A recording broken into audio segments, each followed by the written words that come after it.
num mundo de mudança, você e eu ficamos envelhecidos com facilidade. Por isso, quem aqui dirige sabe muito bem. Quando você está dirigindo, o teu carro tem para-brisa e retrovisor. Mas você já notou uma coisa, o retrovisor é menor do que o para-brisa. Porque passado é referência, não é direção. Passado é referência. Tem gente na vida que dirige com um retrovisor desse tamanho e um para-brisa pequenininho. E fica, no meu tempo, se eu pudesse, aqui não é mais assim. Precisa coragem, mas acima de tudo, precisa humildade. Humildade para saber que a gente não sabe todas as coisas. Humildade para saber que eu preciso estar permeável àquilo que eu tenho que alterar. Insisto, não é tudo que eu altero, mas aquilo que eu preciso alterar é preciso fazê-lo. Olha só, eu sou da área de filosofia. Sócrates é uma marca do pensamento filosófico, a tal ponto que a filosofia antiga é dividida em pré-socrática, socrática e pós-socrática. Sócrates é um exemplo de humildade na trajetória, uma pessoa que não envelheceu a cabeça, mesmo tendo ficado idosa. Aliás, quem é professor aqui, como eu, de filosofia, a gente faz uma coisa em sala de aula, no primeiro dia de aula, para pegar gente arrogante. Conhece gente arrogante?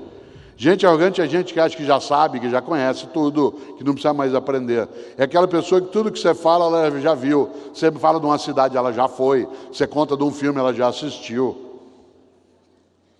Aliás, o arrogante costuma dizer o seguinte: tem dois modos de fazer as coisas, o meu ou o errado. Você escolha.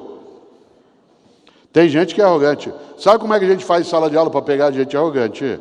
No primeiro dia de aula, eu digo, gente, para fazer um levantamento, eu queria saber, por favor, quem aqui já leu algum livro do Sócrates? Sempre tem um que levanta a mão. E Sócrates não escreveu nada.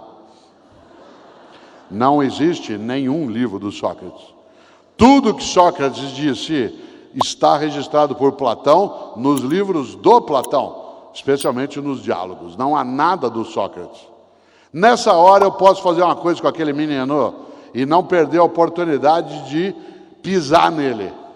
Mas isso é antipedagógico, isso é tolo. Se eu quiser formar uma pessoa, eu não posso humilhá-la, eu preciso formá-la. E aí eu digo, para não humilhá-lo, seguinte, talvez você tenha ouvido mal, talvez eu tenha falado do Sócrates, você entendeu Sófocles, porque do Sócrates não tem nenhum livro. Aí o menino diz, isso mesmo, é o Sófocles. Mas quando a aula termina, eu vou até lá e digo o seguinte: nós dois sabemos o que aconteceu. Não faça isso. Fingir que sabe é uma tolice imensa num mundo de mudança. Fingir que sabe te deixa despreparado. Eu poderia ofender o menino em público, claro, nos tempos já ultrapassados, isso seria chamado de estímulo. Aliás, quando o teu professor ou professora, na hora de distribuir as provas, fazia uma coisa horrorosa, distribuía as provas falando a nota em voz alta. Vou distribuir as provas, vocês fizeram quinta-feira passada. Vou fazê-lo por nota em ordem decrescente. Paulo, 5. Pronto, você já se preparava. Se o Paulo era 5, imagina dali para baixo. Para que fazer isso? Há uma regra básica: corrija no privado e elogie em público. Elogie em público, mas corrija no particular. Alguém que quer formar outro, corrige sem ofender, orienta sem humilhar. É um modo ultrapassado achar que você está estimulando pessoas quando você as machuca. Que nem na empresa. Até algum tempo, aquilo que hoje é chamado, com toda razão, de assédio moral, era chamado de estímulo. Seguinte, você se prepara, tá? Estou de olho em você. Vai almoçar, depois a gente conversa. Imagina, a pessoa entrava em pânico. Eu estou prestando atenção nas tuas coisas. Vá para casa, fim de semana, aproveite. Segunda-feira eu converso com você. Isso hoje é considerado assédio moral, com toda razão, porque isso faz com que a pessoa se sinta aterrorizada. Há algum tempo, isso era usual. Agora não pode. E por quê? Porque fazer alguém sofrer, humilhado, aterrorizado, é algo desnecessário. Superar, inovar, transformar.